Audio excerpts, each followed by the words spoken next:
नमस्कार, आपका स्वागत है बीसीसी न्यूज़ आईएनडी में और मैं हूँ श्वेता राज। आज हम जानेंगे देश और दुनिया भर की सभी महत्वपूर्ण खबरों के बारे में थोड़ा विस्तार से। तो चलिए वक्त ज़ाया ना करते हुए शुरू किया जाए यह कार्यक्रम। पहली खबर है, सीएम मोहन यादव ने बड़ा ऐलान किया, 5 रुपए में स्थायी बिजली कनेक्शन। भोपाल में किसान सम्मेलन में मुख्यमंत्री मोहन यादव ने किसान को 5 रुपए में स्थायी बिजली कनेक्शन देने की घोषणा की। यह योजना चरणबद्ध तरीके से पूरे प्रदेश में लागू होगी। अगले 3 साल में 30 लाख सोलर पंप दिए जाएंगे, जिससे किसानों को बिजली बिल से राहत मिलेगी। सरकार किसानों से और ऊर्जा खरीद नगद भुगतान करेगी। धान उपार्जन के लिए प्रति हेक्टेयर 4,000 रुपए और गेहूं के लिए 2,600 रुपए प्रति क्विंटल तय किया गया है। गौपालन को बढ़ावा देने के लिए प्रति गाय 40 रुपए अनुदान मिलेगा। किसान की समृद्धि सरकार की प्राथमिकता है। अगली खबर है, दक्षिण कोरिया का ईसीडीएस ग्रुप मध्य प्रदेश में करेगा बड़ा निवेश। भोपाल में मुख्यमंत्री डॉक्टर मोहन यादव ने साउथ कोरिया के ईसीडीएस ग्रुप के निवेशकों से मुलाकात की। समूह medical device, aviation, semiconductor, nano technology और नवकरणीय ऊर्जा में निवेश करेगा। उज्जैन के मेडिकल डिवाइस पार्क में कैंसर पहचान किट निर्माण की योजना है, जिससे शुरुआती चरण में बीमारी का पता चल सकेगा। समूह कौशल उन्नयन के लिए तकनीक सहयोग की देगा। बैठक में डॉक्टर वू क्वांग यांग सहित कई विशेषज्ञ और अधिकारी मौजूद थे। मुख्यमंत्री ने कहा कि प्रदेश में निवेश को बढ़ावा देने के लिए सरकार प्रतिबद्ध है। अगली खबर, गिर नेशनल पार्क में पीएम मोदी ने लिया जंगल सफारी का आनंद। प्रधानमंत्री नरेंद्र मोदी ने विश्व वन्यजीव दिवस पर गुजरात के गिर अभ्यारण्य में जंगल सफारी का आनंद लिया और एशियाई शेरों की तस्वीरें खींची। डीएसएलआर और कैमरा के साथ उनकी तस्वीरें वायरल हुई। पीएम मोदी राष्ट्रीय वन्यजीव बोर्ड की बैठक की अध्यक्षता करेंगे, जिसमें 47 सदस्य भाग लेंगे। इसके बाद वे महिला वन कर्मचारियों से भी मिलेंगे। सोशल मीडिया पर उन्होंने जैव विधिवत संरक्षण की प्रतिबद्धता दोहराई। 2023 में प्रोजेक्ट टाइगर की 85वीं वर्षगांठ पर भी उन्होंने भारत में वन्यजीव संरक्षण को लेकर विचार रखे थे, जो इकोलॉजी और अर्थव्यवस्था के सह अस्तित्व को दर्शाता है। अगली खबर, ब्रज में होली पर मुसलमानों की एंट्री पर रोक की मांग। मथुरा के संतों ने होली पर ब्रज में मुसलमानों के प्रवेश पर रोक लगाने की मांग की है। बिहार के भाजपा विधायक हरिभूषण ठाकुर ने इसका समर्थन किया। उन्होंने कहा कि जो सनातन संस्कृति को नहीं मानते, उन्हें ऐसे आयोजन में शामिल नहीं होना चाहिए। मथुरा में होली धूमधाम से मनाई जाती है और देश विदेश से श्रद्धालु इसमें शामिल होते हैं। संतों का कहना है कि ब्रज में प्रयाग जैसे कानून लागू करना चाहिए। इस पर विभिन्न वर्गों की प्रतिक्रिया सामने आ रही है। अगली खबर है, प्रयागराज महाकुंभ 33 करोड़ महिलाएं आई, अपराध की एक भी घटना नहीं, सीएम योगी। उत्तर प्रदेश विधानसभा में सीएम योगी आदित्यनाथ ने प्रयागराज महाकुंभ की सफलता पर बात की। उन्होंने कहा कि 45 दिन के आयोजन में 67 करोड़ श्रद्धालु आए, जिनमें 33 करोड़ महिलाएं थी, लेकिन अपराध की एक भी घटना नहीं हुई। महाकुंभ ने भारत की विरासत और विकास की अनूठी छाप छोड़ी है। योगी ने समाजवादी पार्टी पर निशाना साधते हुए कहा कि वे आस्था के साथ खिलवाड़ करते हैं।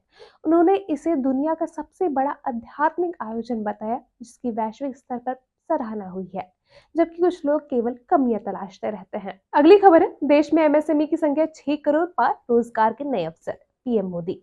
प्रधानमंत्री नरेंद्र मोदी ने कहा कि देश में एमएसएमई की संख्या 6 करोड़ से ज्यादा हो गई है, जिससे करोड़ों लोगों को रोजगार मिल रहा है। उन्होंने पोस्ट बजट वेबिनार में 2020 में एमएसएमई की परिभाषा बदली गई, जिससे कारोबारियों का डर खत्म हुआ।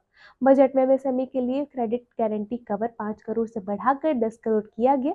पीएलआई योजना से 1.5 लाख करोड़ का निवेश और 5 लाख करोड़ रुपए से ज्यादा का निर्यात हुआ।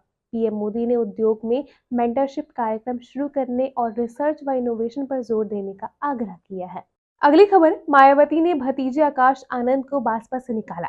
भाजपा प्रमुख मायावती ने अपने भतीजे आकाश आनंद को पार्टी से निकाल दिया है। उन्होंने सोशल मीडिया पर लिखा कि आकाश अपने ससुर अशोक सिद्धार्थ के प्रभाव में थे, जो पार्टी हित में नहीं था। इससे पहले मायावती ने उन्हें नेशनल कोऑर्डिनेटर पद से हटा दिया था।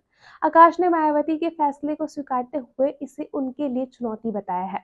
मायावती ने उनकी प्रतिक्रिया को अहंकारी और गैर मिशनरी बताते हुए कहा कि बाबा साहेब का कांशी राम की परंपरा को बनाए रखने के लिए यह निर्णय लिया गया है। अगली खबर है, ट्रंप का 25% टैरिफ लागू, कनाडा मैक्सिको की जवाबी कार्रवाई।